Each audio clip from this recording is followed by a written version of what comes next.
से UGC equity bill के खिलाफ मीडिया के कुछ सेक्शन ने एक प्रोपेगेंडा शुरू किया।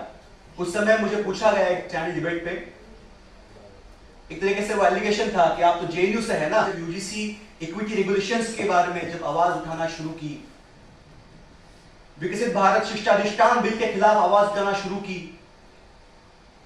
और जिस तरीके से अपनी आवाज पुरजोर तरीके से उठाते हुए उनको लगने लगा कि रेजिस्टेंस खड़ा हो जाएगा, क्योंकि जेएनयू जो है, जेएनयू इस देश की छात्र मूवमेंट का एक इंस्पिरेशन है। और ये जो है, यहां से जो चिंगारी है जब बाहर निकलती है तो इस देश में, देश के छात्रों में एक अलग से ऊर्जा संचारित होती है और एक तरीके से मूवमेंट आगे बढ़ती है। इस उन सभी फैकल्टी मेंबर्स को जो आज के दमन के माहौल में भी खुल के सामने आके छात्रों के हित की बात करते हैं, उनके लिए स्टैंड लेते हैं और लड़ने का जज्बा जो दिखाते हैं, उन सभी को मेरा सलाम। साथियों, जिस तरीके से जेएनयू के ऑफिस बेयरर्स को रस्टिकेट किया जाता है, ये बहुत क्लियर है, बहुत स्पष्ट है कि जेएनयू जो है, जो वीसी साहिबा है, वो एक प्राइवेट कंपनी की तरह चलाती है। उनको ये लगता है कि वो उनकी मालिकाना कोई विरासत है और उन्हें किसी भी छात्र को किसी भी समय रस्टिकेट करने का, उन पर फाइन इंपोज करने का एक अधिकार है।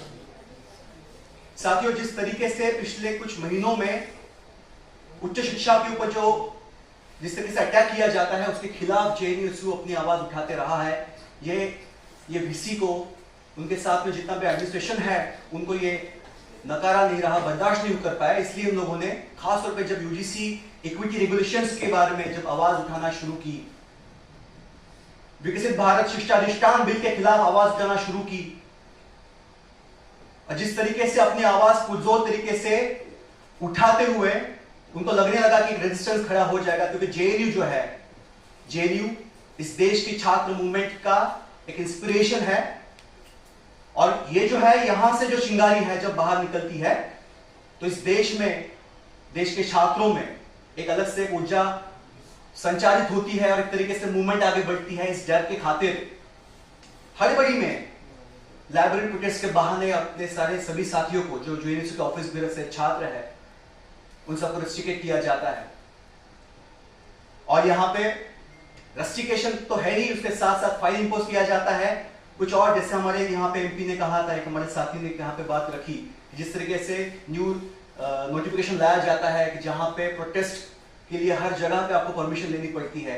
ये बस जेएनयू का सवाल नहीं है साथियों, ये बात हमें समझनी पड़ेगी कि देश के लगभग हर एक केंद्रीय विश्वविद्यालय में इसी तरीके से नोटिफिकेशंस लाए गए हैं, चाहे वो जेएनयू हो, चाहे मैं जहां से आता हूं महाराष्ट्र में, जहां वर्धा यूनिवर्सिटी है, महात्मा गांधी अंतरराष्ट्रीय हिंदी विश्वविद्यालय, जो हिंदी के नाम पे बना हुआ विश्वविद्यालय है, वहां पर भी सिमिलर बेसिस पे नोटिफिकेशन लाए जाते हैं और कैंपस के अंदर का जो डिसेंट है उसको तबाह करने की यहाँ पे कोशिश की जाती है। साथियों, जेएनयू का संघर्ष हो, चाहे इस देश का छात्र मूवमेंट का संघर्ष हो, ये हमेशा से कुछ मूल्यों के आधार पर चलता रहा है। कुछ दिनों पहले जब यहाँ पे यूजीसी रेगुलेशंस के खिलाफ प्रोटेस्ट किए गए और मीडिया का ट्रायल चलने लगा, और जिस तरीके से यूजीसी इक्विटी बिल के खिलाफ मीडिया के कुछ सेक्शन ने एक प्रोपेगेंडा शुरू किया, उस समय मुझे पूछा गया एक चैनल डिबेट पे, एक तरीके से वो एलिगेशन था कि आप तो जेएनयू से है ना।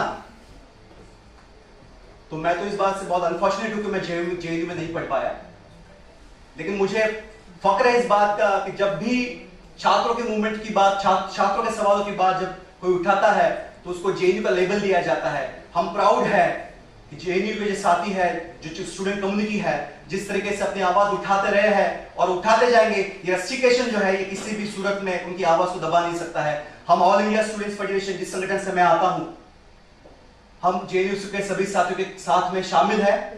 स्टूडेंट कम्युनिटी जेएनयू का जो है, ये इस रस्टिकेशन के खिलाफ संघर्ष करेगा। इस देश का छात्र आंदोलन जो है वो संघर्ष करेगा, और सभी साथियों को मैं मेरा क्रांतिकारी इस्तकबाल पेश करता हूं, सबको जय भीम लाल सलाम करता हूं, और यहाँ पे ये विश्वास दिलाता हूं कि अभी हमारे सभी साथियों की जो लड़ाई है ये मुकम्मल होगी और रस्टिकेशन जो है ये वापस लेना पड़ेगा। बहुत बहुत शुक्रिया। इंकलाब जिंदाबाद।